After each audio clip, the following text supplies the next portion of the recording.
Welcome to the 2021 New York City Candidates Forum, brought to you as a public service by the Henry George School of Social Science.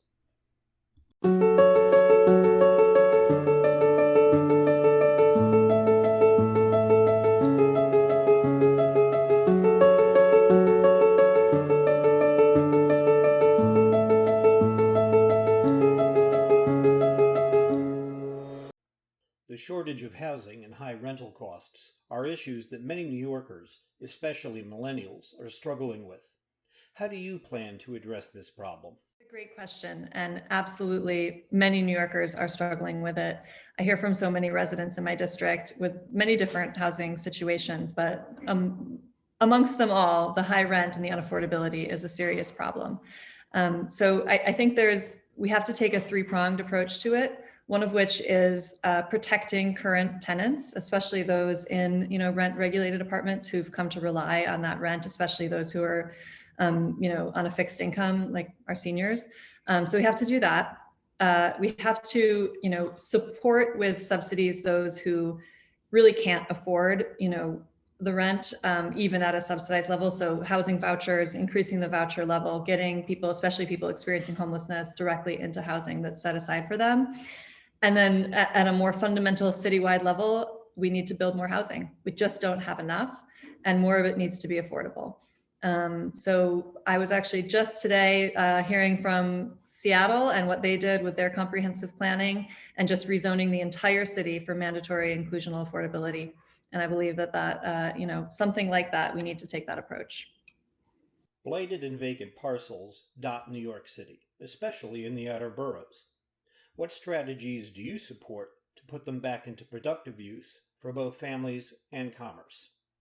So there's a few different strategies we can take, including sometimes a rezoning is in order to make sure that they can be used for the most effective use. And then I also I'm very interested to see how we could make a land value tax work to incentivize landowners to use those vacant properties to their best use, because clearly being vacant in a city where we have, a housing shortage is not the best use. So I think those are two approaches. In my district, in District 6, that's not a problem we have. We have no vacant space. But as a citywide issue, it certainly is something that we can use. New York has had recent experiences with upzoning, Flushing and Murray Hill, for example. Evidence indicates upzoning capitalizes onto increased land values. What is your view on upzoning? I'm supportive of upzonings, but the way that this Mayor de Blasio, has approached it, I don't believe is right. He has focused his upzonings on low-income communities and communities of color, where the risk of displacement is higher, and where an upzoning that leads to building more housing ends up raising rents and displacing people. Not to mention that when you do an upzoning in a neighborhood where the market rent is relatively low, it's harder to include more affordable units because the market rate units can't offset that cost.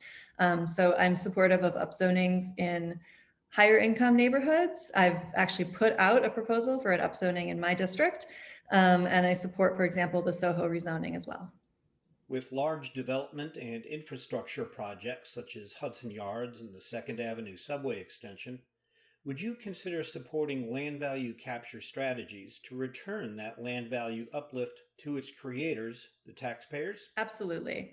I don't believe that the government should be in the business of subsidizing for-profit development that ends up putting lots of money into the hands of a few.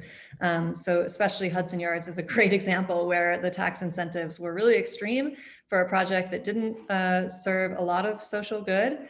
And I absolutely would be supportive of efforts to reclaim some of that value.